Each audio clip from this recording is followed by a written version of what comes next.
Good morning. It's my pleasure this morning to share a project that my team and I have been working very hard on and are quite proud of.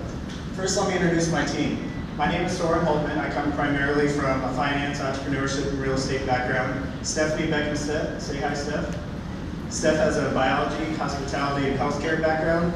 And then Colonel Heidi Warrington primarily has a public health background, also a sitting member on the National Health Council, as well as currently serving as the Army's Chief of Employee Health. What brings us together is one, our love of plants, but two, our passion to improve everyone's life through the use of plants. So this is a wall garden. This is what we're working on. Simply beautiful in both form and function. However, we promised you simply beautiful and beautifully simple. We've reverse engineered working on these three: design, install, and maintain. It all is based around the idea of a pod garden. So imagine a Keurig K-cup, but with a plant inside. This has a combination of organic compost, peat moss, and vermiculite that provides the plant with exactly what it needs for its life cycle, and then plugs directly into a grid or pod garden. What this allows us to do is extremely simplify the design, install, and maintain process. From a design standpoint, you used to have to answer all of these questions just to even get started growing in your own home. Obviously, this could get frustrating. Now it's as simple as going to flourishsimple.com, clicking create, selecting from a pre-selected group of plants that is ideally suited to grow in this type of environment. Obviously, we'll have more plants come launch, but this is a conceptual base. You drag and drop until you like your arrangement, click create, and there you go. The design process is done. Now installation is as simple as hanging on your wall. Once the unit arrives, you hang it on the wall, you click your pods into place, and then you refill your removable reservoir, and you're off and growing.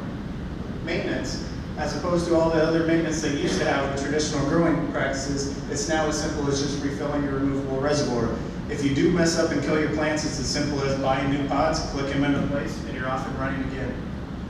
So we're reminding you to kill your look, not your plants. As David mentioned a little bit, we are students in the Iowa Student Accelerator. It's a 9-week program focuses around the Lean Launchpad methodology. It's a combination of workshops, mentor hours, and very heavily focused on customer interviews.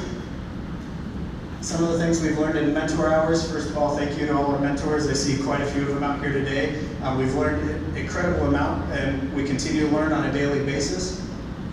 Some of our customer interviews, we're up to 85 at this point, and it's really divided itself into two markets up until this point: a home market as well as a commercial market. In the home market, we've learned that watering is the primary concern. Most people kill their plants by either over or under watering. Change is good. This was a little bit of a surprise for us. We thought the home market would want to have pods in place that grew as long as possible, while our customer interviews have actually showed us something very different, and that's that they want to be able to change them out on a regular basis. They want seasonal varieties, they want a Valentine's package. They really want this to be a fluid design within their home.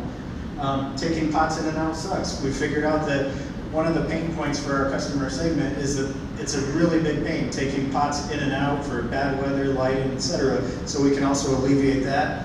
Solar. Initially, we were looking at plugging our unit into the wall. However, it's really simple. We have a small enough pump inside our system that just a small amount of solar power can handle that. And then, I'm not sure where the Phantom S came from, but people love herbs. A lot of people, like the houseplants and flowers and feel that that's a good place to start, but they really want to at some point be able to bring this into their kitchen and have herb gardens. So our target market that's materialized as part of this customer interview process is Busy Beth.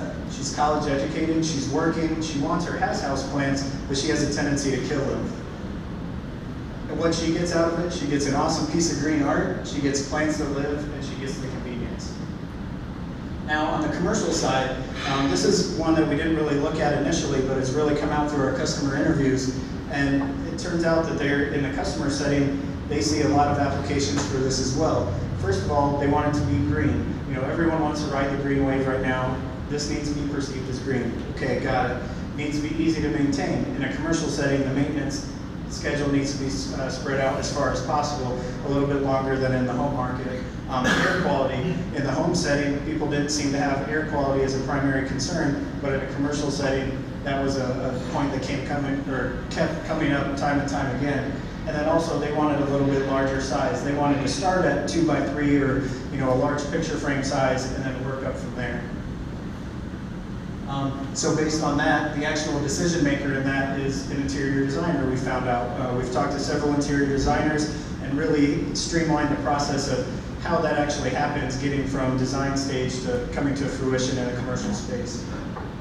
And what Dana, the designer, gets out of it is an easy, attractive, and cheap living art solution for our clients.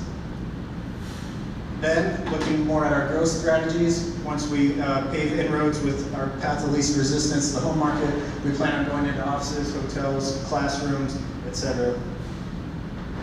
And then we also plan on growing through expanded pod offerings. As we mentioned before, we're going to start with very easy, simple houseplants, but then going into herb gardens, stuff like that. That'll be the expanded pot offerings, different sizes of gardens, and then once supplemental lighting comes into play, it really expands what we can do with it from there.